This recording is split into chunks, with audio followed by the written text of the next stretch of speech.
Templar here, and today I'm going to be talking about one of my newest helmets. This is the Viking Nasal Helm from Replica. This is made out of 14 gauge steel.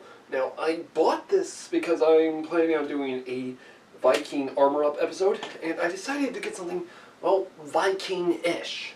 Because if we know about the Vikings, they weren't the Normans, they weren't the Vendel period, and as well, they weren't even the Saxons. The Vikings were Danes, they were Norwegians, they were Swedes, Finns even. Now, with this helm, it doesn't not come with this arming cap. I had to get this with something else. It just comes as it is. It's made of 14 gauge steel, which this is actually thick enough to actually, and strong enough to stop a blow from a very heavy duty sword, which I kind of really do like. Now, this is actually incredibly impressive because it has a beautiful nasal guard and as well decorated eyebrows. Now, that is actually really cool. Now, the thing is, though, this is actually slightly different compared to other Viking helms. Why? Well, this was an early Viking helm. For example, let me compare that to this said helm, the Vendel period helmet, or the migration period helmet, as it's known as. Of which, these two helmets look near identically the same. For example, we got the old one, then we got the new one. See my point? They nearly look the same. They both have the same eyebrows, and they both have the same nasal guard. The only difference is that this helm has a reinforced type of mohawk that's, well, stops the blade from going through. And as well, it has the mask piece on the side to stop it from hitting at the face on the ends. So why did the Vikings turn this helm to this helm? Well, it's kind of obvious, really. The manufacturing price, and including the evolution of the armor. And plus, not that much material to go around. Now, if y'all don't understand helmets back then in Viking period Scandinavia, here's the thing. Imagine, for example, you're a Viking warrior, and here's the thing. You need to go to battle. Well, what are you going to wear? Well, most of the time, these helmets would have been made out of bog iron. Now, what's bog iron? Bog iron is a very easy to find material in pretty much every part of the world. Problem is, it's very hard and easy to make a good armor and weapons. Why do I put it like that? Well, it's kind of like this. Some of the helmets were stated to have been crushed by a heavy-duty shield impact. And as well, the Vikings found a way to combat against that, of which we see this top interloping type of point to the top. Comparing that to a round bowl version that we find in the Vendel period. See, in the Vendel period, it's more of like half a circle on the top end, right here. In fact, if I was to put my finger up here, it's just pretty much around half of a circle. But if I did that with this, it looks like it's a slight protrude upwards, which makes it a Viking helm. Now, these helmets are incredibly badass. Now, this nasal guard is actually slightly big. What do I mean by that? Well, it's kind of like this. If I was to wear this, well, let me show you what I mean. First, put in the army cap. Now, I put in the army cap like so, and I'm going to get a second army cap because this is actually what some Vikings would have done. They would have put a double layer of padding or just put a thick padding cap on top while they wore this. So yeah, but I don't have a type of thick one enough. So yeah, that's kind of a disappointment, really. I know. And put this on. Alright. Now let me just tie this piece down here on so that way I don't lose it. So I'm going to mount. As y'all can see already though, where my eyebrows are, and as well where my nose is, it nearly looks, well, nothing like that of which a Viking would have worn. However, this is what early Vikings would have actually worn. Now, how so? Well, it's kind of like this. Let me just put this through the first loop. Now, there we go.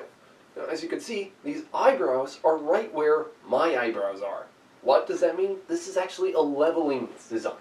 In other words, this is telling you where it should be.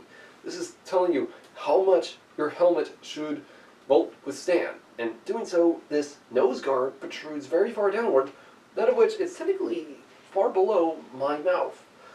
And why does it do that? Well, here's the thing. Guess where the sword is going to go if it comes at a cutting point. In fact, I have to worry about a thrust. I can just use a shield. But the thing is, if it comes to a cut and I can't block it, this nose guard blocks the sword, which is kind of impressive. In fact, some of these nasal guards actually went even further down. Now, the Saxons would have also used a helmet just like this. However, they actually had what you called ear flaps on the side, while the Vikings did not. So there's a huge difference between the two. Now, though, this helm is incredible.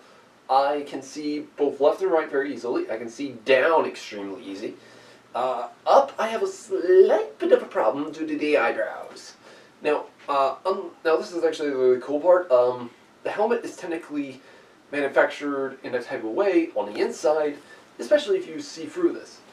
Now, in the process, it would look like almost as though you're technically seeing what you might call prefabricated cut, and in doing so, this overlays with the eyebrows. This actually manufactures a reinforcement of the type.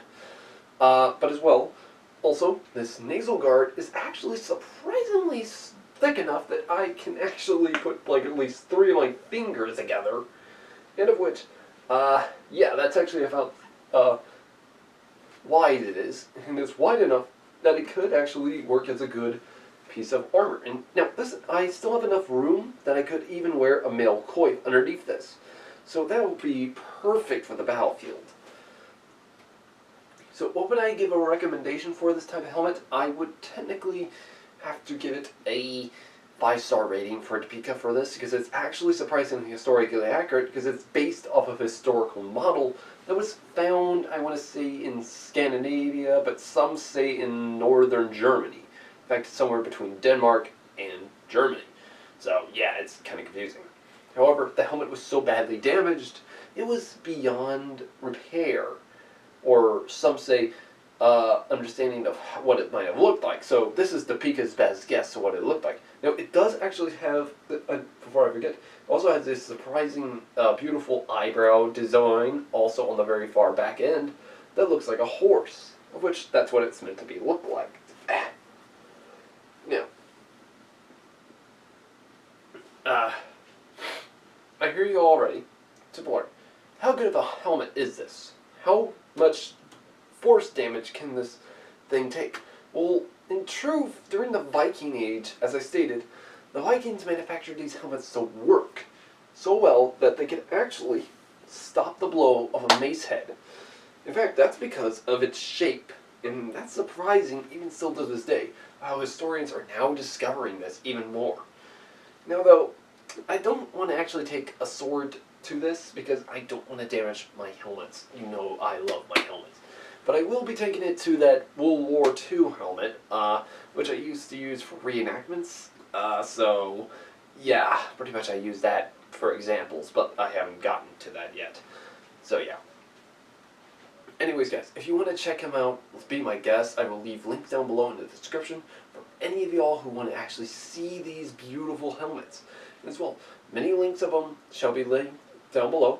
And as well, also check out our Facebook to actually, well, know the next upcoming videos. And as well, also subscribe to the channel, like this video, and as well, also click that bell button for notifications for when the next video comes up. And as well, if y'all want to know of any other type of cultures that you want me to talk about, let me also know in the comments below. Anyways, guys, this has been Templar. Have a great day.